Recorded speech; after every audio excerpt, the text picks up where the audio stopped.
Hello, welcome to today's Chat and Chill, the exclusive. We have just under 60 hours before America elects its next president. There's been a buzz of excitement there.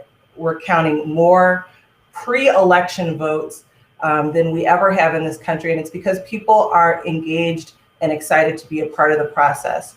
To that end, we have decided to talk today about how that process came to be, how the different groups of Americans have come to obtain that right, and if what we do still works for this country, if the things that were put into place are still useful. So our first guest today is Alex Kazar. He's a Harvard professor of history, teaching a class called Elections and the Practice of Democracy in the United States. Perfect, right? Among his many texts, he's so passionate about this topic that he's written 2 books, The Right to Vote, The Contested History of Democracy in the United States, and Why Do We Have the Electoral College? He joins us today to talk about the long road Americans have traveled for equity and suffrage, and like I said, if it's working as it should or as it was intended.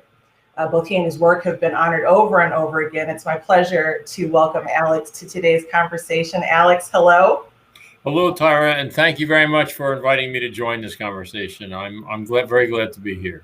Of course, it's something that I find so interesting. A few years ago, I was looking up when Jewish Americans had obtained the right to vote. I was having a conversation with someone who was Jewish and didn't realize that there was a time when her community could not vote in this country. And it just tipped me down a hole that was fascinating about how the right to vote exists, who it was originally intended for, and how many different groups have kind of had to wait their turn to take advantage of this privilege. Because we don't have to vote. There's no law obligating us to vote, but so many people don't realize how special it is that it's been hard fought for almost everybody in the country. When was the first vote cast? Well, if we're talking about under the Constitution of the United States, the first votes were cast in the late 1780s. I mean, but there was voting in the colonies. So there was the people voted for their town officials, even though it was the crown that ruled and the representatives of the crown. People voted for their local officials and for state assemblies. In the colonies, the vote was largely, it varied from one place to another, but it was largely restricted to property owning white males. There were a few exceptions to that, but that was the norm. So voting exists early. But then if we're talking about under the Constitution of the United States and the modernized state constitutions, it also happens early. There are elections, but one place to start and one thing to note is that there is no right to vote in the U.S. Constitution. Okay, explain that. If you look at the Constitution as written in 1787 and as ratified, the words "the right to vote" never appear. True. The framers talked a little bit about whether they should have a national suffrage requirement, and they decided not to, not for reasons of principle. It was what they were concerned about was that because all the colonies already had rules about who could vote and who could not vote. Some were more expansive than others. Some said property requirement, some said tax-paying requirement. They were afraid that if they passed a national rule, a national suffrage law, however strict or lenient it might have been, that some states would object and it might hamper the ratification of the Constitution. So they basically left voting to the states. Okay. The citizenship was for the national government, but voting was left to the states for reasons that had to do with the politics of constitutional ratification in the late 18th century. And of course, we still live with the legacy of that, right? Look at, today, this past week, all of the fights going on in different states, different shapes, different configurations, and that's a legacy of of the Constitution. Let me add one other thing too, which is that at the time the Constitution was written, and even for a while afterwards, there wasn't widespread agreement that voting was a right rather than a privilege. It was always a little bit bedeviling because many people felt it to be a right. If you were, a middle class or upper middle class white male, you certainly felt that it was a right, but it was a right that didn't belong to everybody. So there was a lot of debate. Well, what kind of right is this? It's a right that only goes to certain kinds of people, or was it a privilege? That's whether it was a privilege or a right was really the debate of the entire 19th century. Yeah. You talk about citizenship being kind of the job of the federal government. Yeah. But that is what kept a lot of different groups from being able to vote, is that they were not counted as citizens. Well, that's right. I mean, there are two doorways into voting, or you have to get through both doors. One, in general, was to become a citizen, and then the other was to meet the suffrage qualifications. That said, but let me say something. I mean, and obviously there was the whole issue of whether African Americans were citizens or not, which is an issue in the first half of the 19th century. It was resolved only after the Civil War, and then with different immigrants coming in. An interesting, twist to our history, which is not very widely known, is that many states, and again, this is all state law, many states permitted non-citizens to vote between about 1800 and the early 1900s.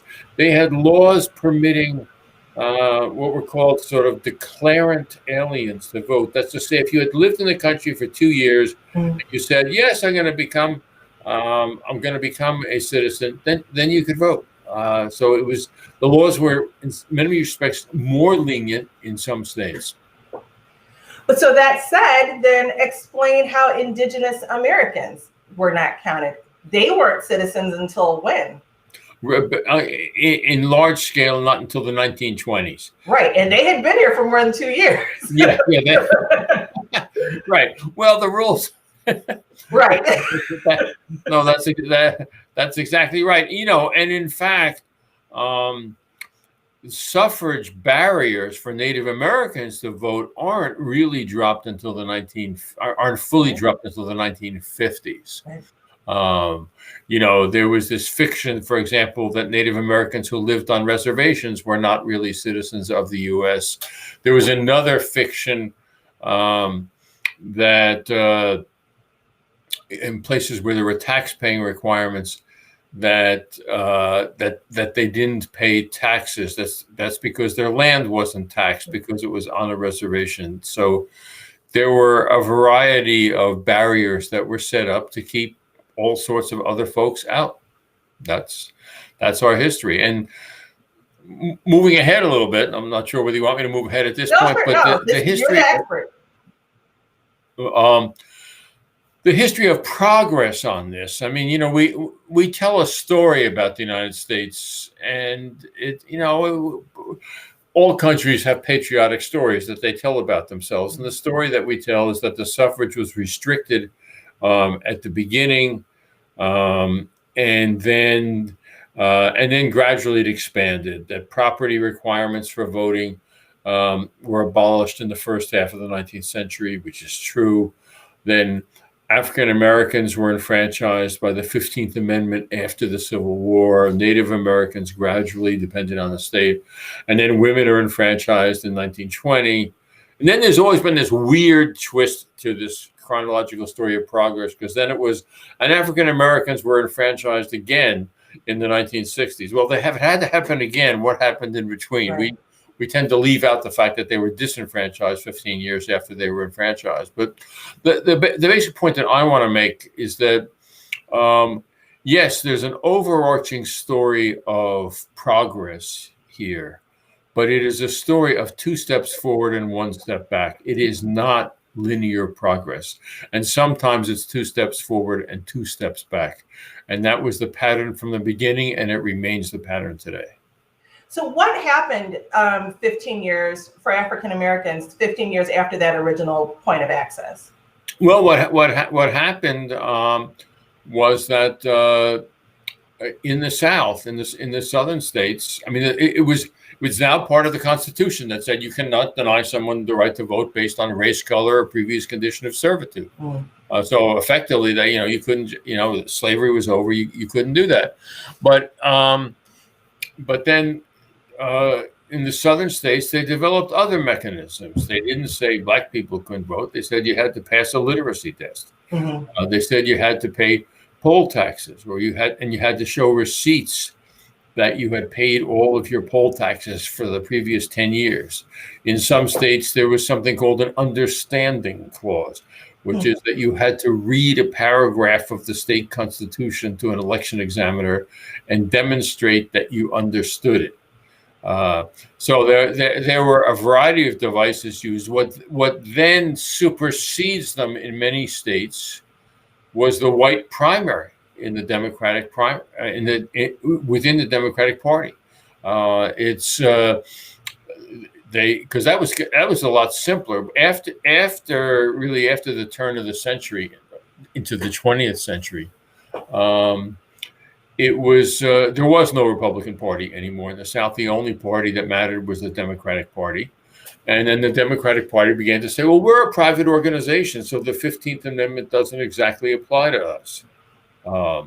And we can restrict our primaries just to white people. The Supreme Court upheld that twice, until finally in the 1940s, it said, no, this is unconstitutional. So there were a lot of devices used to keep African Americans from registering and voting. All other demographics that also had to wait for the opportunity to vote, Hispanic Americans, Asian Americans. Why was there, I mean, I know what the easy answer is for why it was so difficult for people to take advantage of this opportunity, but what was the conversation about keeping these groups out? Do you know what they were saying? Well, this is why Japanese Americans should not be able to vote. This is why Jewish Americans should not be able to vote.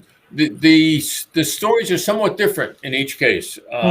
And, with Asian Americans, there was, the extent of, or the virulence of anti-Asian racism in the United States in the 19th century should never be underestimated.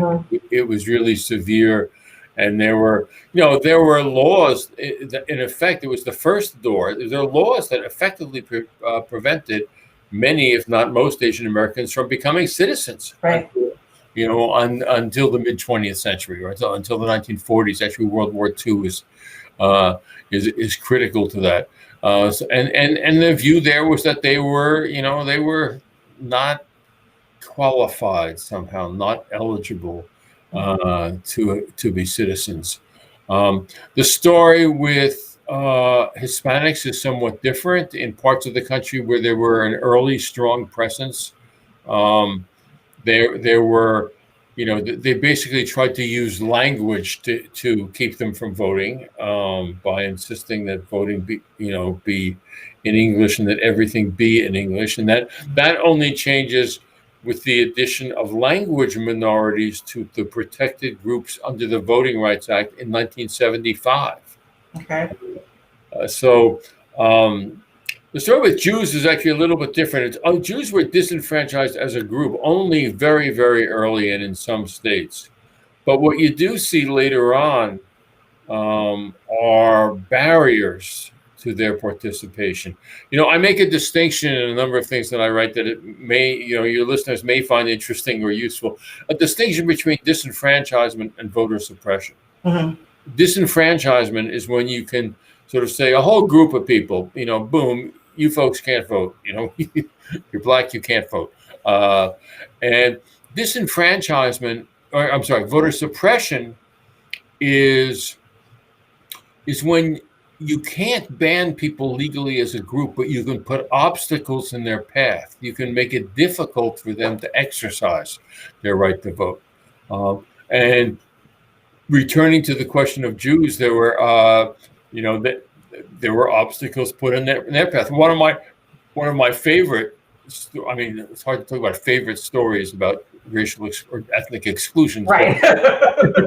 Here's a really fun way to do it.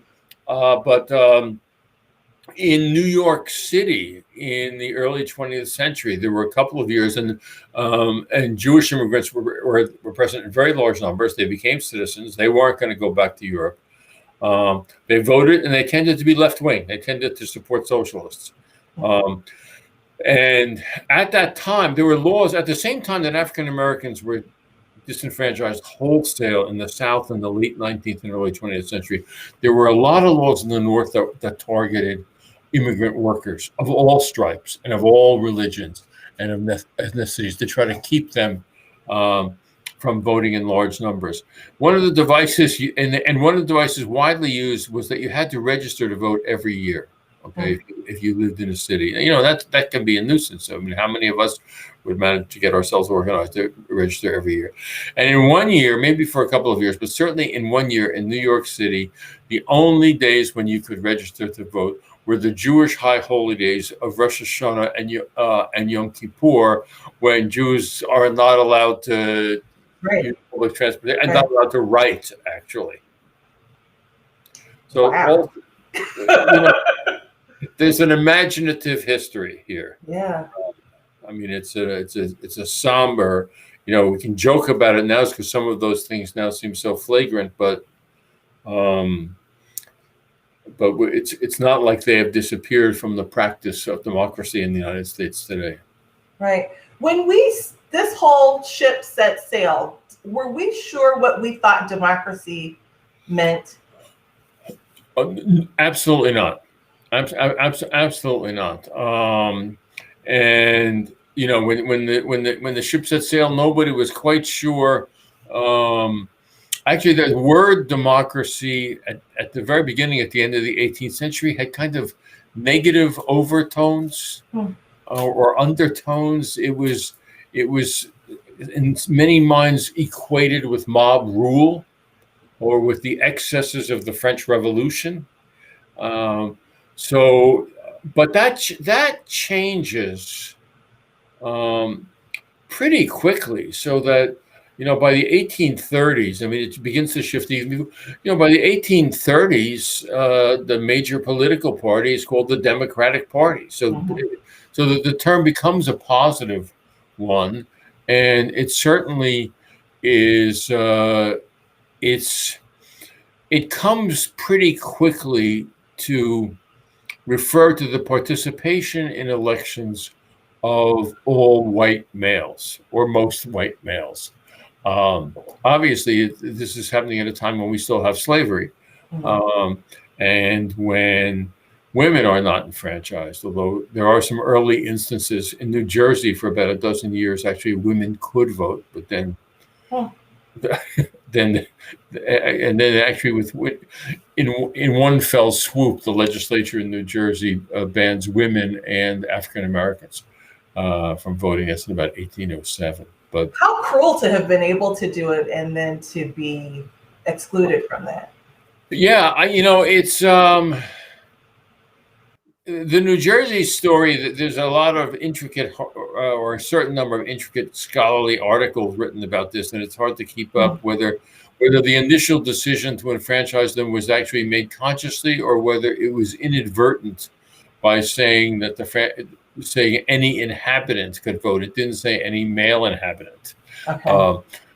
But then it got enmeshed in some partisan politics in the early 19th century, and that became an excuse. But there are our history is dotted with examples of people who had the franchise and who then lost it. I mean, African Americans after the Civil War, after the passage of the 15th Amendment, elected a lot of people to office. They elected a lot of people to office until that was shut down at the end of the 19th century. Take a much more, a more recent example.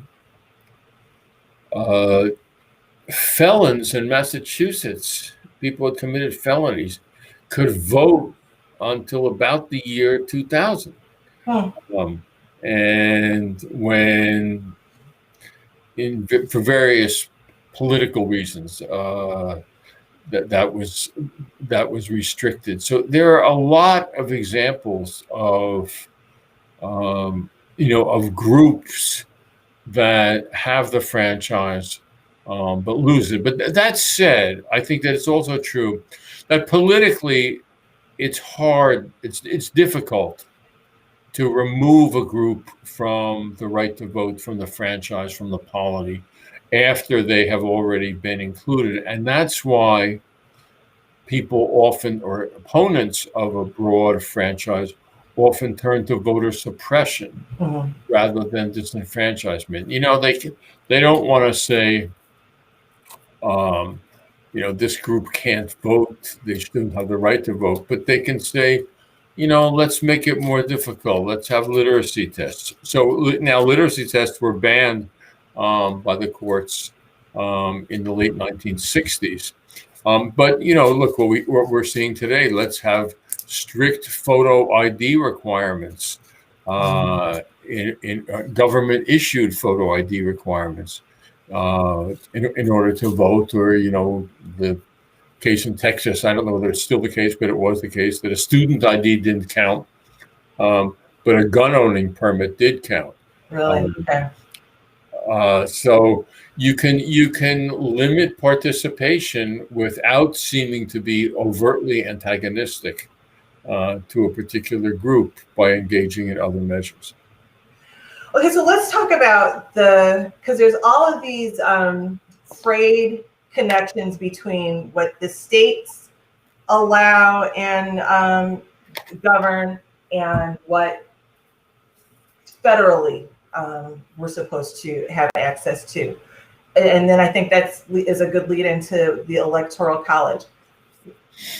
Why are we still able to have so many different sets of rules for each state, especially for like a presidential election?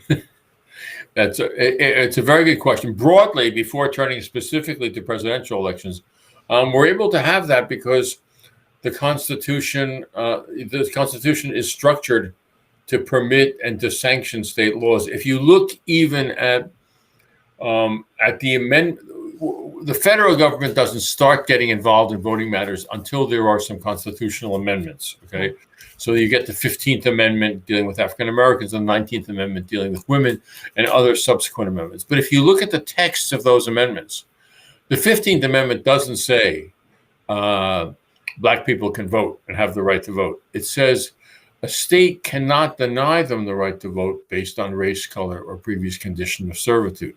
The same thing with the 19th Amendment. It doesn't say women can vote. It says you can't deny someone the right to vote for a particular reason. So it's a kind of negative prohibition. It doesn't grant an affirmative right. It just says that you can't be denied the right to vote for a particular reason. So that's that's the nature of federal law. If you violate those prohibitions, then you can get in trouble with the feds. But it still permits the states very great latitude. And for example, to refer back to what we talked about before, the courts decided, until they reversed themselves much later, but the courts decided that the various ostensibly racially neutral devices that were used to disenfranchise African Americans at the end of the 19th century did not violate the 15th Amendment because they didn't mention race. Right. Now, turning to the Electoral College is an even messier story, because the way the Electoral College was designed and the way it remains designed is that, in fact, we don't have a national election. We have an assembly of state elections. Okay. If you look at the text of the Constitution, and you look at what the Electoral College is, and by the way, the term Electoral College doesn't appear in the Constitution. There's a whole, but the presidential election system, which is very elaborate, it's designed, it has the following features. It's not, these aren't all the features, but it says, the starting point, it says, is that each state gets a certain number of electoral votes. And electoral votes are what counts. It's electoral votes that choose the president. Each state gets a certain number of them. And it gets a number based on how many seats it has in Congress plus the number of representatives. So that's basically saying, okay, the state is casting the votes, right? Mm-hmm. And then it says, and this is a really complicated provision, which may play out in interesting ways in the next few weeks. It basically says how the electors are chosen in each state will be determined by the legislature of that state. There is no requirement in the Constitution that there be a popular vote for president. Okay. Okay. In the 2000 election dispute, Justice Scalia pointed that out very clearly, said there is no right to vote under Article 2, Section 1, which is the relevant provision of the Constitution. So, in effect, that is leaving the much of the apparatus of the presidential election in the hands of the states. Mm-hmm. And at the outset, many state legislatures chose electors by themselves. They didn't have popular elections. Some states did, and some states that had popular elections didn't go for winner take all. Winner take all was considered a terrible system by most people. They had popular elections by district. Okay, so that a state could cast 8 electoral votes for this candidate and 3 for another candidate and 2 for somebody else. That was the system that most of the framers of the Constitution actually preferred. But in a concession to state power, they left it up to the state to decide. And that, with partisan competition, then led to the emergence of winner take all. But so the conversation after that then is that fair?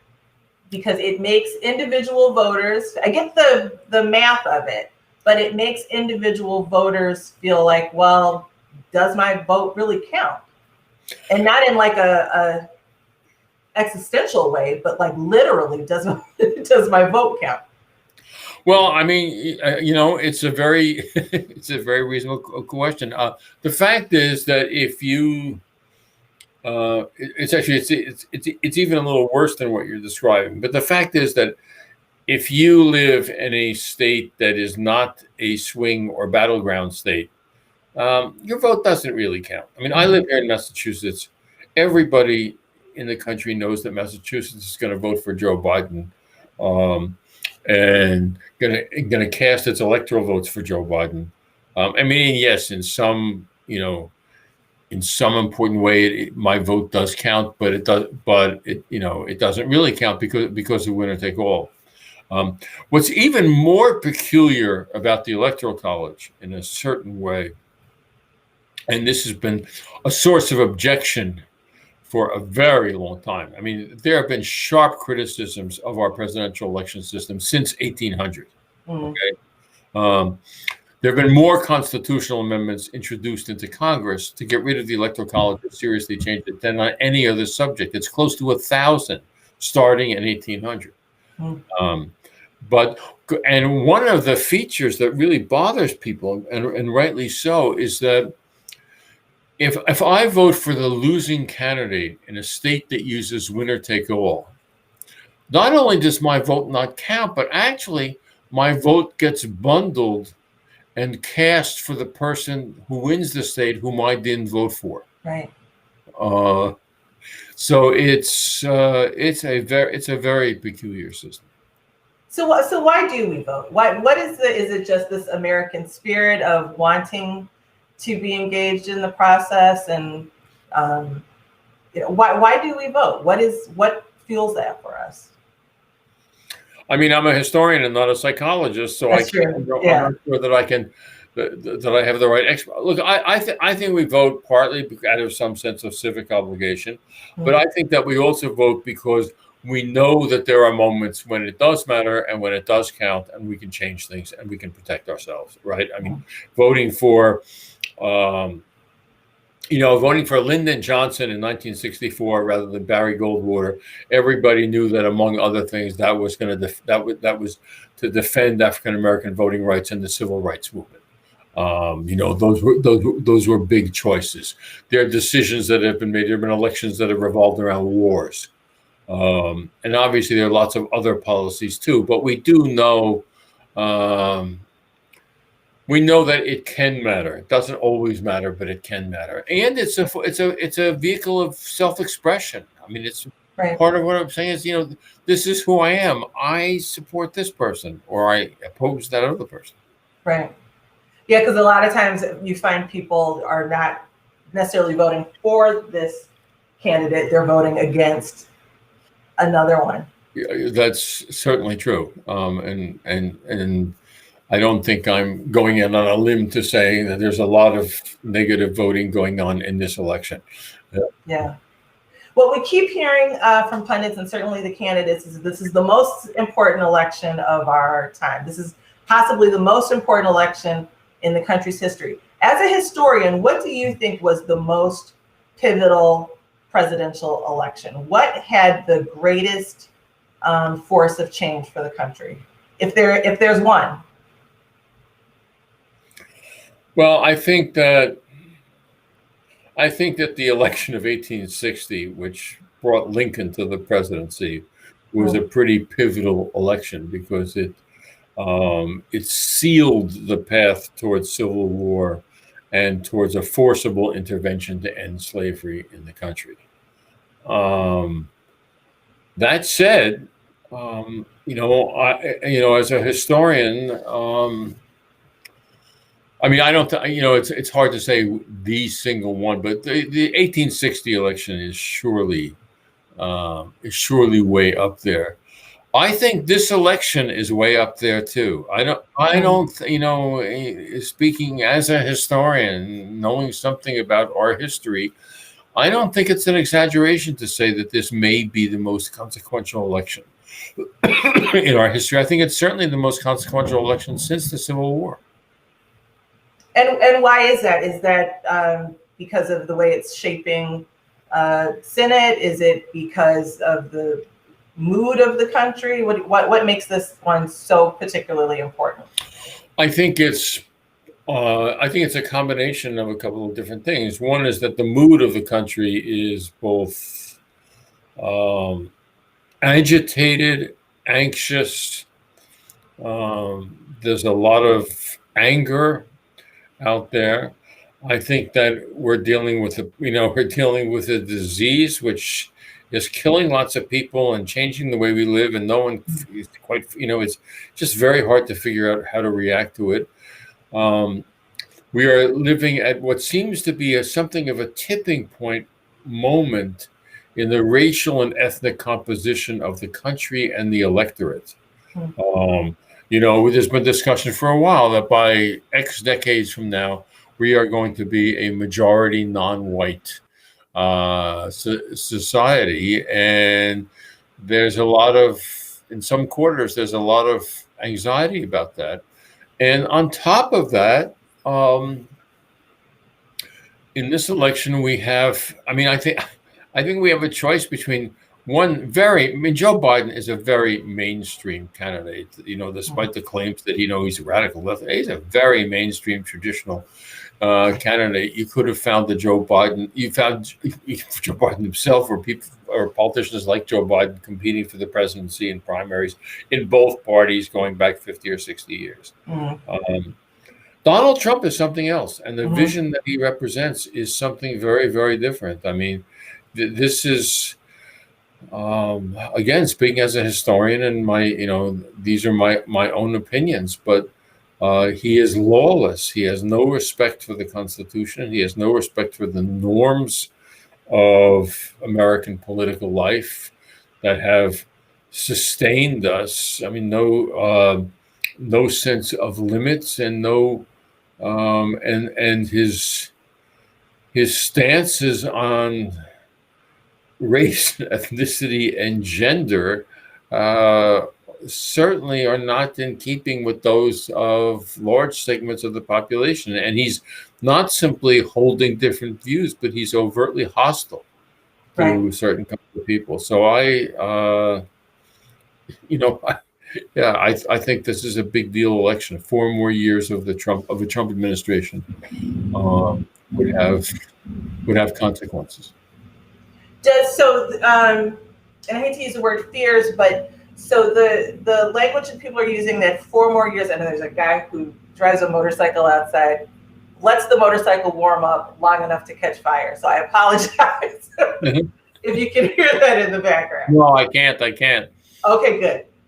So when people are saying, this could potentially change our country forever, a second term of this administration, is that likely? It's possible. I think we don't know. We don't know what would happen in the second term. There's a lot of talk that it would be worse. I think in some respects it might be worse, but we just don't know. We don't know what Congress will look like either. Right. We don't know what President Trump's health will be. It's very hard to predict. But if the Justice Department continues to be converted into an agency, a private agency defending the president, that will have permanent consequences. If we continue to not work with our allies internationally, I mean, that's already had consequences, which is not clear. It's not clear we can go back to the good old days of 2016 even now. Right. Certainly internationally, and I think in terms of aspects of domestic policy as well. So I think that we don't know. I don't want to say it will necessarily derail our institutional structures, but I think we all have learned, and most of us have been surprised. I've been surprised certainly at how fragile many of our institutions have seemed in the last 4 years. Right? Yeah. We tended to think. I'm old enough to remember, Richard Nixon as president, and Nixon cut a lot of corners, and despite his disclaimer, he was a crook. Right. You can't just stand on the tarmac and declare it. Right. But but the institutions regrouped very quickly in the aftermath of Nixon. But they don't seem as robust right now. Okay, well, thank you. This was a super interesting conversation. It'll continue Monday morning on WGN. Our history is so amazing, and I think we don't really take the time to think about all of the moments that have led up to this one in so many different areas of our government and the way we do things every day, and people just go and vote, but they don't know all of the inner workings of that machine. So thank you so much for sharing some of your insight and expertise on some of those topics. Well, thank you for inviting me. I'm glad to be able to be of help in some sense. Sure. Yes, and a little daunting, a little scary. Sorry. Yeah, but informational all the same. All right. Thank you very much. Thank you. Take care. Bye-bye. So we've just all sat through basically a Harvard course on voting and elections. A lot of information. We're going to talk a little bit more about some of the things that we've heard and kind of the practical on the street application of those details. Up next, we've got Kouri Marshall. He is the Deputy Director of Personnel for the Office of the Governor of J.B. Pritzker here in Illinois. He also knows firsthand how elections go from his experience with the Obama re-election campaign as their DC director. He also, this is a very busy young man, is the director of Shy Gives Back, which is committed to inspiring, empowering, and influencing communities to give back to their own communities. So let's welcome Kouri Marshall. Hello. Hey, Sarah, how are you? I'm good. How are you? Pretty good. I watched that whole segment with Dr. Kisar. That was fantastic. Yeah, were you taking notes? It was a hard. I took notes. I literally started writing stuff down at some point. Super interesting. So when you hear all those things, some of it daunting, some of it, I don't want to say discouraging, but the idea that, you know, I mean, most people who are informed about what the Electoral College is and have a sense of, you know, yes, my vote counts, but it might not count. Right. How do you square that on the ground with a candidate?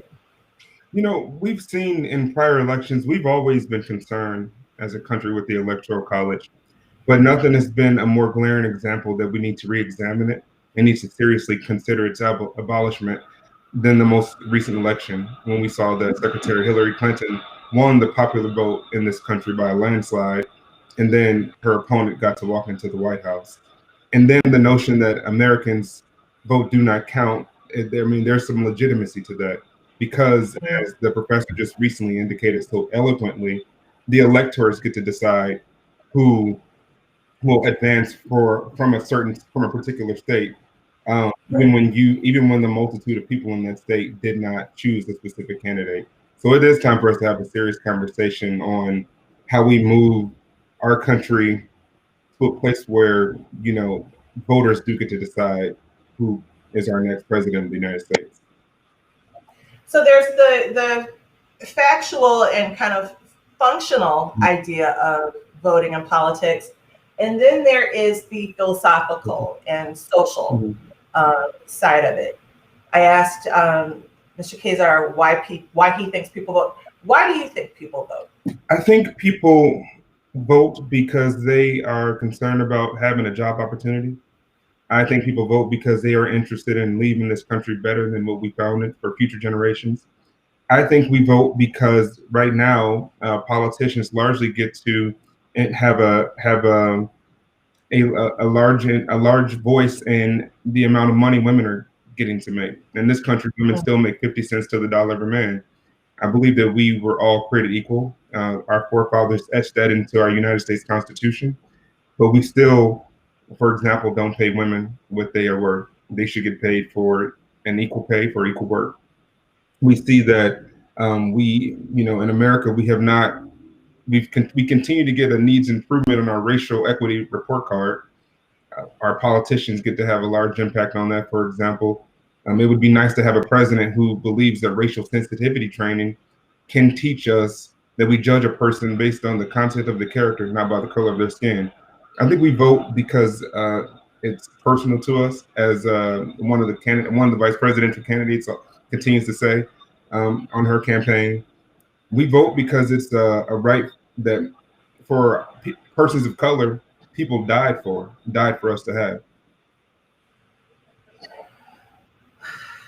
So I guess my next question is this.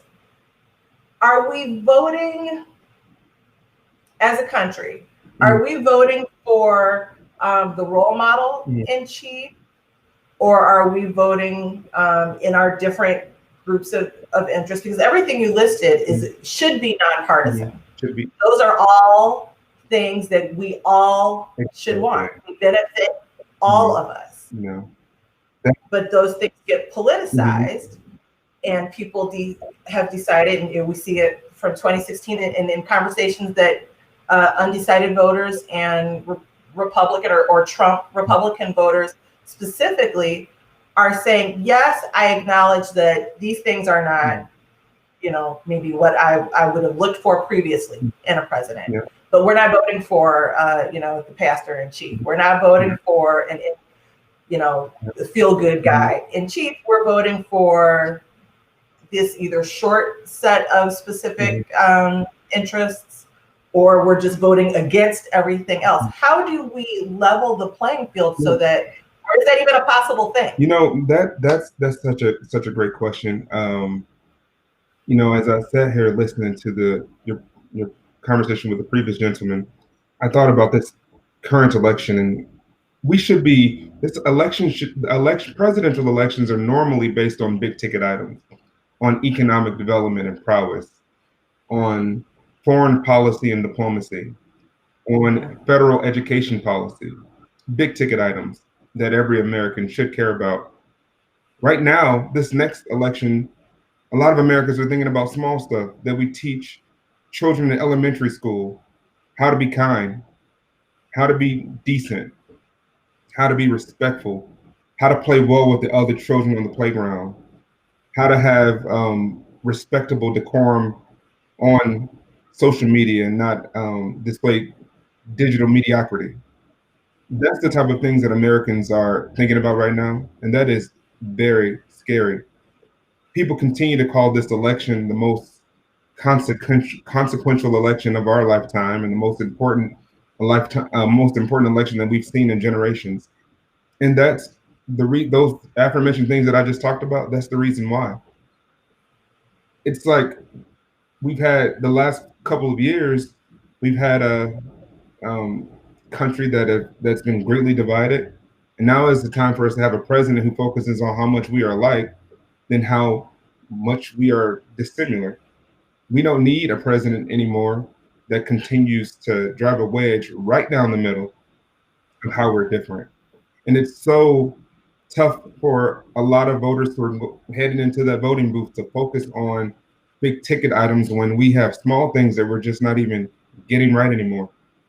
It's like, I find it interesting, and you tell me, because you're familiar with both parties' platforms, certainly from before the current administration, and I want to believe that most of that hasn't changed. The base of it hasn't changed, but I find it very interesting that there's so many Republican voters that previously would have said, kind of what you were talking about before, these are our topics and attitudes that we want to deal with in our home. That this is what our family philosophy is, and I will teach my children about race or faith or sex or whatever it is that they want to make sure it comes under their household.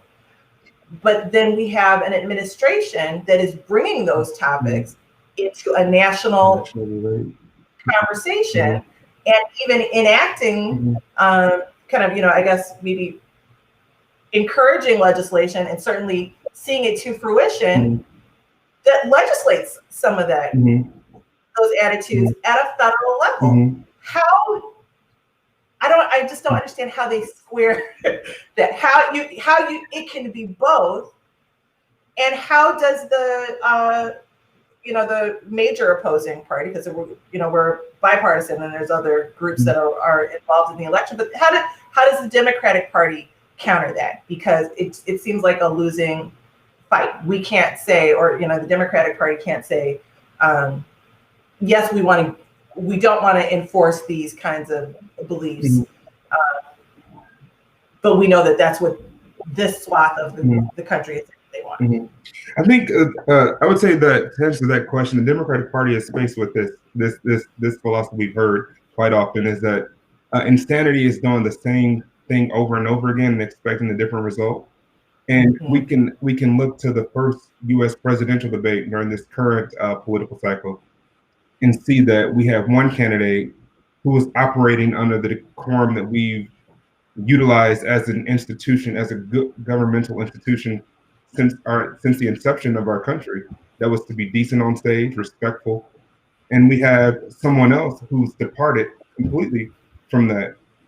And we see political tone and tenor where one party is scrambling to try to figure out how to engage voters on the issues when another opponent's base is completely fired up over discord and over angst and disgust. So, I would say that the Democrats, as I think that they have done, has to just continue to focus on the issues and to point out the glaring errors of a leader who just should not be in the position that he's in, but somehow got there because of things like an electoral college that's not working for our country anymore, and because of the social fault line that has erupted and that sent our country into chaos. It's almost as if the invisible threads that have held our democracy together have been set on fire, and they're still burning. And if we don't get a hold of this on November 3rd, I think we're going to fall into further peril, to be honest. So we've talked about the emotional and moral and philosophical reasons that people choose a candidate and choose to engage in voting. But there's a segment of the previously, Black men. I thought about Lil Wayne. You thought about Lil Wayne when you. I just help me. I understand. So, what is the messaging that is striking a chord with, and the handful, and to be clear, it's a handful of celebrities that are public and are very small, speaking out. And I don't know how many people have taken any cue for anything from Lil Wayne. I've never sought his counsel on any matter. Professor Wayne. in any manner. But they do represent what it's not, and it's again nominal, but I think what some of the polls are starting to indicate is a slight trend for Black men, whether that's the way they're going to vote, that small segment of that demographic, whether that's the way they're going to vote, or whether this is just them talking through, hey, I've got these other concerns, and this candidate addresses them.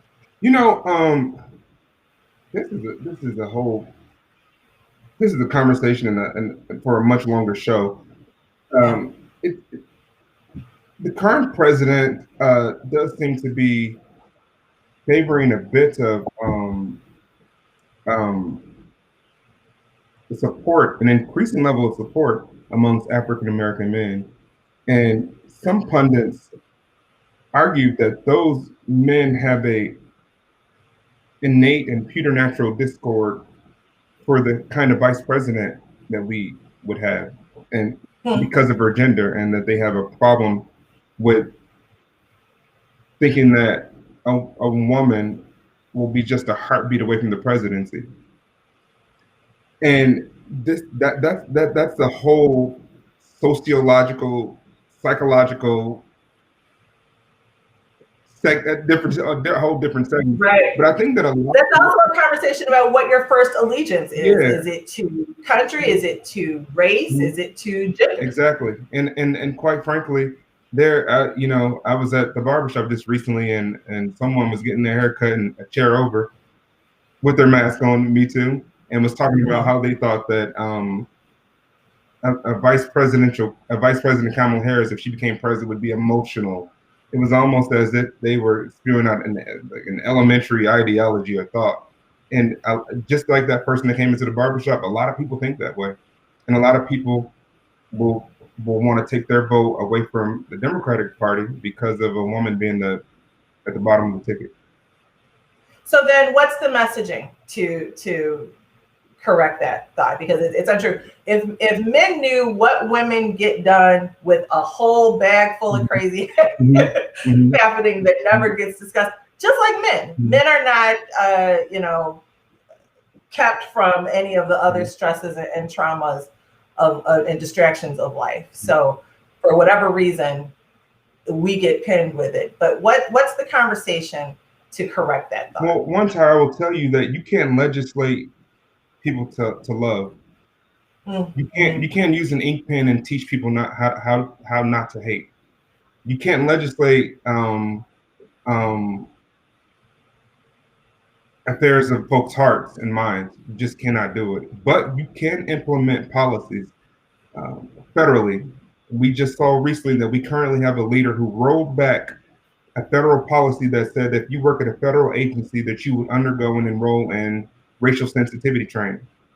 Right. And we have a leader at the most powerful seat political leadership and influence in this country who thinks that racial sensitivity training is a waste of time.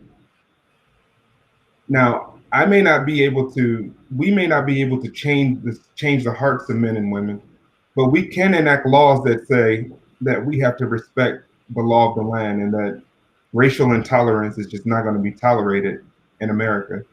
Now, that's the power of voting.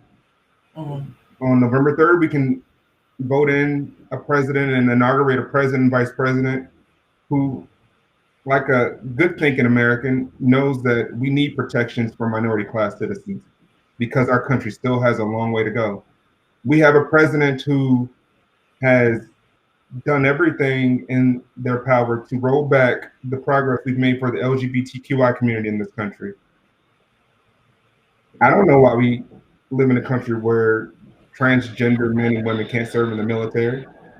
Mm-hmm. I mean, I think a good thinking American believes that that's okay. I mean, and that should be the law. So that's what's at stake during this upcoming election. It's an election based upon decency and goodness and kindness, the things that, you know, America was built on, though we've had our struggles historically. It was kind of built up. That's the wallpaper we put up. When you pull that wallpaper back, it's something else.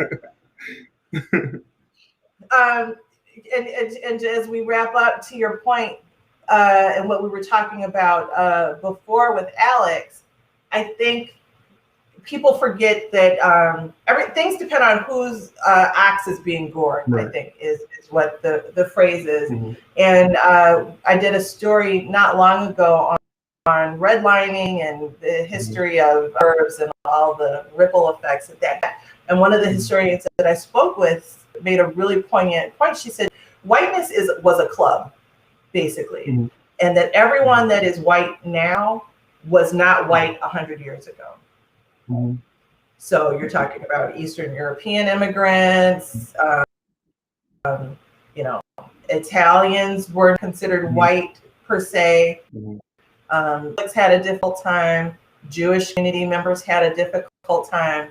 You know, what was considered Bohemian or Russian immigrants. Mm-hmm. None of those people were considered to be white 100 years ago. So mm-hmm. I think it's precarious that so many Americans are okay with drawing a line, but that line moves. That line moves. Mm-hmm. So yeah. hopefully we'll all make decisions to mm-hmm. think about our neighbor, literally, and then the person who does not look or think or worship or dress as we do. They're mm-hmm. still part of the group. Right. Any closing thoughts as we prepare? We're under 60 hours. I think it's about 59 hours before we hit election day. I hope and pray that on election night we're all laughing and smiling with joy, or we're crying not because we're going to go take our country further down the drain. We're crying because we're like, thank God that we have a new way forward. And, you know, because, and even if the election doesn't go the way that some of us would like it to go, whichever way that is, folks want it to go, just, we must realize that means if we have that much more work to do, and then we have to continue to stay engaged with our communities, because nobody's going to do the work for us. And we have to continue to advocate at whichever levels we can. And there's multiple levels to be engaged. If things don't go the way you choose at the presidential level, local elections are always important. Absolutely. You know, I was just telling someone the other day that Cook County, like the Cook County commissioners and the Cook County government has a $6 billion budget. So it's easy to focus squarely on the U.S. presidential election. But as voters, we should be wondering where our $6 billion is going. Right. You know, and I think we have someone that's doing a fantastic job, but local elections do matter and are super important in our daily and regular lives. Kouri, thank you so much. Thank you. for joining us, and we'll talk again soon, I'm sure, about something, because once this is all over, there'll be a new conversation to have. Yeah, it will be. And my fingers and toes and everything's crossed. Eyes, everybody. Thank you. Thank you so much. So we've learned a lot today about the way things are done, why they're done the way they are, and how we can use what we've learned and the way we feel and what we want for our communities and country, and even down to as small as our families and households to have as we go forward as a country. We're going to bring the rest of the team into the conversation, along with Seth, who's joining me. I got Seth Wilson. What's up, everybody? Hi. Hey. So we've got, we'll do a roll call. We've got Lady D up in the corner, one of our producers and technical directors. We've got Reggie Ayers, also one of our producers, and Charlie, of all our angels, Mark Hubbard. What's up? Wow. Welcome, everybody. Thank you. So what do we think? First of all, amazing job, Tara, as always. Amazing. Oh, thank you. I mean, we had great guests and a really interesting topic. Listen, it's just like where I pause so we can introduce this young man. This is Seth Wilson. He's our CFO of Next Showcase USA. So what's up, Seth? What's going on? Welcome, Seth. Conversation. We want to involve him also in a part of our wrap-up conversation. But as always, I felt like you should have been one of the moderators for the debates, because the questions was great. You know what I'm saying? The questions were great. Look, you know what I'm saying? I think like every other American watching those debates, I was just on the edge of my seat, ready to jump out of my skin, because you wanted to hear questions that were practical. You know, there was a lot of umbrella conversation, and I wanted to reach up there and just grab. Yeah. Yes. Shut up. Stop. So, yeah. I haven't had a chance to be a black mother, and that gene is still in there. I hear you. But you know what? I think whether you become a mother or not, that black gene is in there, right? That black woman gene. Don't care. It don't matter. You can be a black woman with somebody else's child. Sit down. Right. I don't care if I'm not your mama. I mean, when we were growing up, the other ones had permission. Like, hey, you see my child doing something? You get him. That's right. Snatch him. Yeah. Can't do that now. Can't do that now. But back to the conversation again, and I'll just start off by saying it was remarkable. The historian was great, of course. I mean, you know, my brother Kouri Marshall, he's extremely smart and definitely involved in what's going on. But the conversation from the history and just to lead up to that other conversation with Kouri, it was just a great segue to what I was doing, just to learn about the history about voting and how it all came apart, and some of the things that really don't matter, and kind of know a lot of us back here going like, you know what I'm saying? So yeah, that whole conversation on the electoral college is a sticky one, because you hear so many people say that, and that is their reasoning for not voting. How do you argue that? Right. That's right. It's a very valid reason. But there's like we were talking about, there's the functional conversation and the philosophical conversation, and I think that gets down to what it means to be an American. Yeah. Right. Exactly. Yeah. So I mean, the overall, like I said, just from the conversation and what we got today, because I know we on a good time schedule here, which was great. Awesome, good. You know what I'm saying? It almost felt like we need to have two separate shows, because his story could have went on and on. He could have gone on and on and on and on. Yeah. And Kouri, and Kouri just has so much to say. He even said, "Listen, that's just for another show. We can get into another topic for another show," which we want to bring back, because again, as you said, I know after November 3rd, regardless of the outcome, which we all know what we pray the outcome would be, we still want to actually come back and talk about it. We're not going to cover the election, because I personally, I can't watch it. My anxiety. My anxiety. Let's do it. It's gonna be too much. It's just gonna be too much. But I will say this, that I do want to touch on one thing that I do know that as we was talking about some of the endorsements that a certain person is getting, it's really, I don't want to say troubling, but then I look at it and something that Define troubling. Define troubling.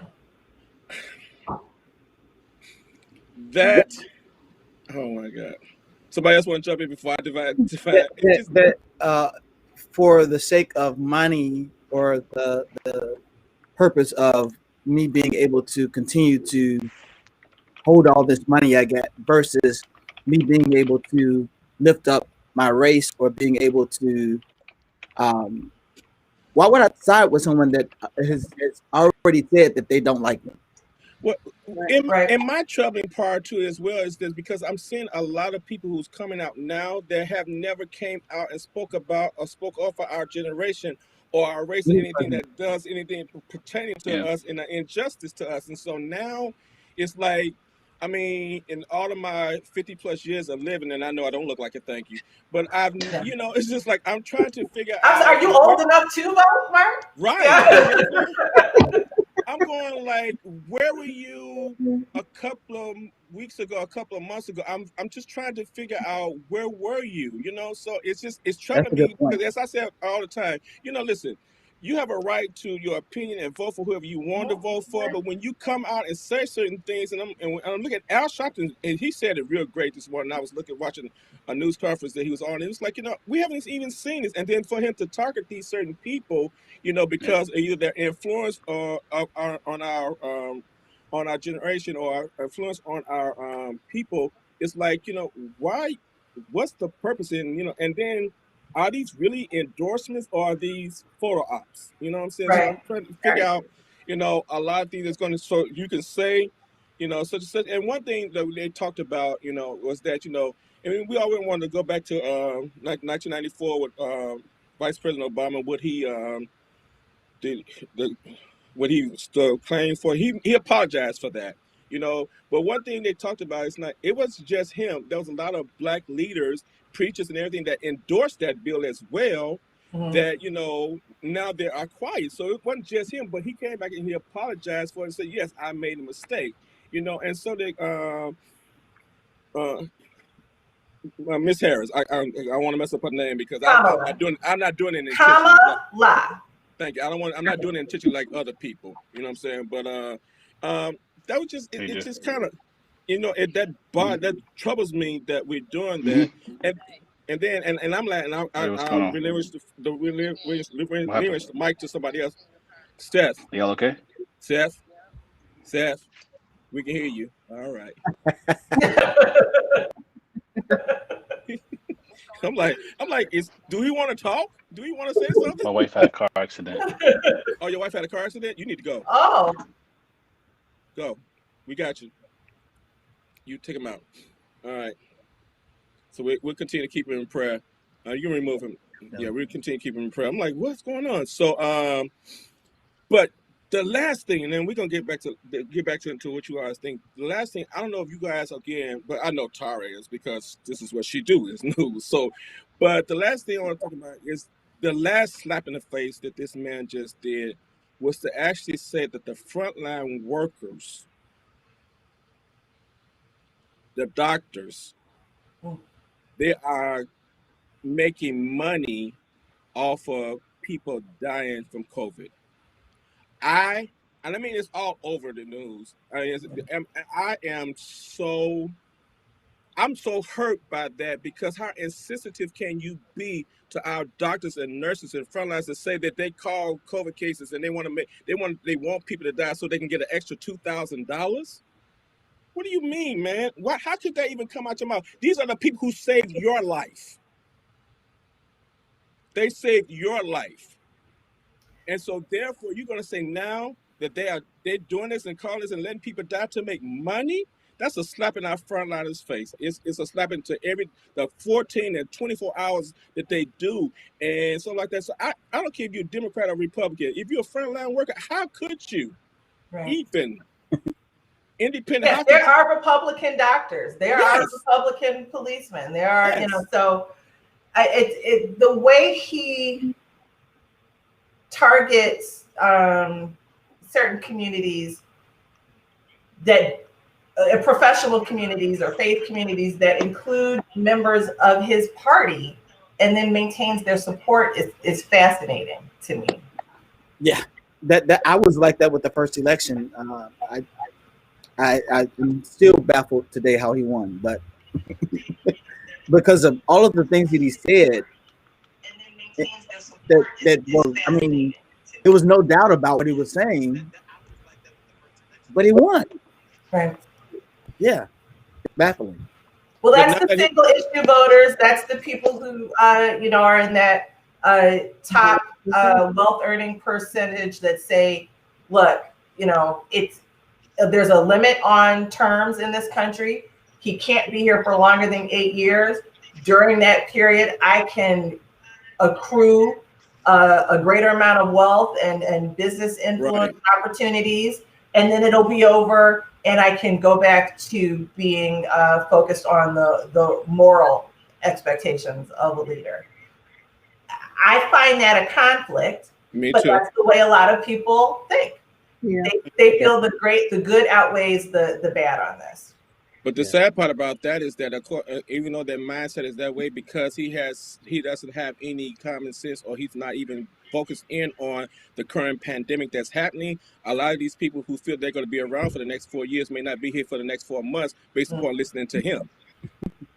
And that's just the truth of the matter. And so if you want to save money, or you try to be the wealthy, and you wind up being one of those unfortunate victims who contracts this particular disease, and unfortunate victim who may not be able to last, or make it through it, then all that you just did for that is you're not even going to be able to benefit from it, because again, your mindset and your focus and your agenda is wrong to me. But again, that's my personal opinion. Yeah. Overall, what the end goal for you is wrong. So therefore, you're willing to sacrifice your morals and your standards based upon saving a couple of dollars on taxes, or whatever the case may be. It's just, to me, it's more than just one issue as relates to this election, as it relates to running this country. It's more than just one issue. Of course, it's good to say that you stand for something when it's election time, but look at the proof leading up to election time. You don't stand. You're very much against. You're very much a white supremacist. You're very much a racist. So, and you have shown it, and overall, to a lot of people. But then it's now all of a sudden you're doing photo ops, and you're making the statements. I'm the only president, and then we can go down the history. We can actually show you're not the first president to ever do the most for African American Black people. You're just not. I can't believe everybody's pretending like LBJ doesn't exist. That's what's fascinating to me. I mean, yes, Abraham Lincoln was a major influence on the way we live and walk around this country today. But LBJ, he's never brought up LBJ. Right. Even in any of the comments. I think that's a misguided understanding of the parties, who Republicans were and who Democrats were, and who Republicans and Democrats are now, or contemporarily speaking, when you're looking at the Kennedy-Johnson administration. But it's fascinating. And no, there's no pushback. There's no one in this administration's team says, hey, and then maybe they do. And this is has been told to me. They're like, people may be saying these things, but it doesn't matter. I would be pulling my hair out if I worked at the White House. And let me say this, as crazy as it is, I would love the opportunity to say, Mr. President, that's wrong. That's what you meant to say. Or, what's better for the country, or what's constitutional is this thing. These are the sets of things you need to consider, not anything outside of that. I can't believe that either that person doesn't exist in the White House, or how frustrating it is that they're not being listened to. Yeah. Maybe they do exist, but they're afraid to get fired, because if you disagree with him, you're out. People get fired all the time. People get fired all the time. But what's your job? Yes. Right. That's true. Yeah. Anyway, Dee, what do you think? Well, I was just real interested in when the historian talked about the Electoral College. because that's the main thing that I've always been trying to focus in on. Because like every election, you see everybody running out here to vote, and then we wait until the last minute because we're waiting on the electoral votes. Mhm. So what does our vote mean? Right. Like he just simply just said, like our vote really don't mean that much. He said it.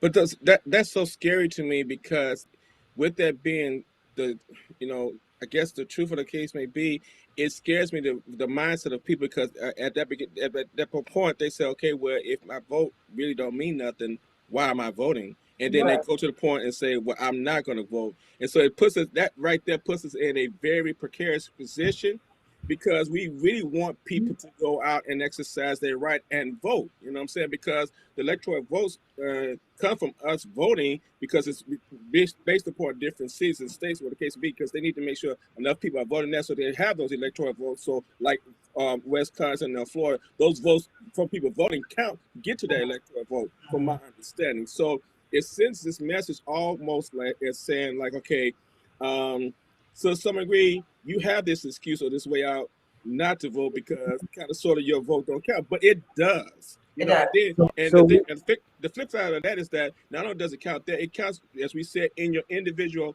counties and Locally. Yeah. Because there are other issues that are on the ballot as well. Yes. Right. Yeah.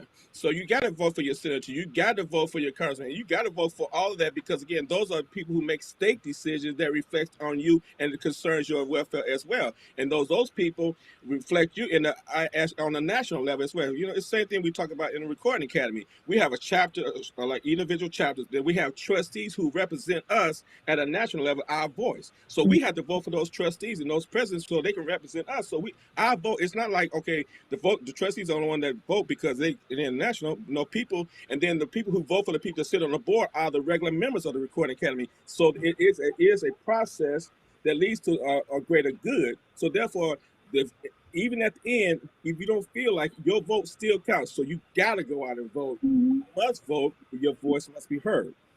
Right. Yeah. And while we're saying that, Tuesday, November 3rd, Shy Gives Back, they are doing free credits for Lyft. I believe Daria, get out and vote. So if anyone needs a ride to the polls, check them out on Instagram, Facebook. Shy Gives Back. Shy Gives Back, and see and use that credit. Get to the polls. Get to the polls. There's no reason not to get there. That's really a great service, and where people are trying to budget time and how long they're going to be standing in line. If you can get a ride there to get it done, that's that much more incentive and opportunity to have a little comfort while you exercise. And again, like the professor said, not necessarily your right. How crazy is that it does not sound. But that Shy Gives Back is giving people an opportunity to exercise that privilege, or that opportunity is great. And as a Chicagoan and American, I'm grateful to them for that opportunity. Yes. I gotta be the regular African American person right now, and that Shy Gives Back. Hey, if I already voted, can I still get like a Pepsi? I think I'm gonna vote for Pepsi at Mariano's. Can I get a ride to Mariano's?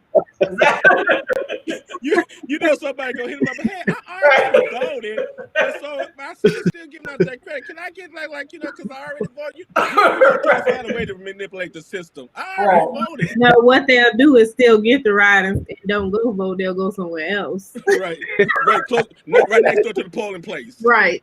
Let me tell you. Well, there's probably like a bunch of good stuff across from the polling place. I'm sure Shy Get Back got that on lockdown. No, we actually gonna take you there. We're gonna open up the door. We're gonna walk you in. No, that's voter intimidation. That's Mark saying that Shy Get Back is not. Does anybody else still have to vote? I did drop mine off in the ballot box. Are we all done? I'm done. I've been done since the beginning of October. Yeah. As soon as that ballot came, I took it right down to the Board of Elections.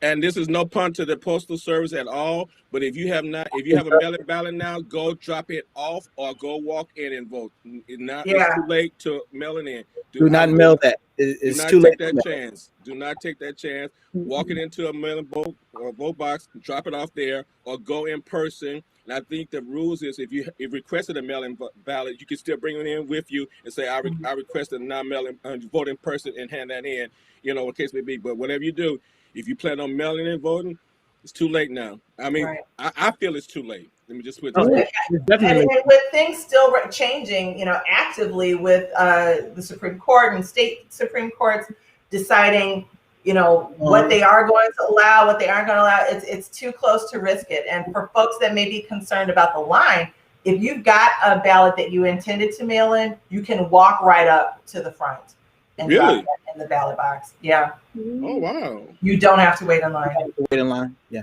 Awesome. Wow. Okay. But I have to say again, Tara, again, as always, we had the best host of the show ever. Yeah, it was a great show. Really great. Show. Thank you. A lot of great information shared. Yeah, we had really great guests today. Yeah. So timely and fascinating. Yes. So as we always do it, we go out one at a time because we have to let the lady of the time end the show. It's been a blast. Bye. See you. Bye.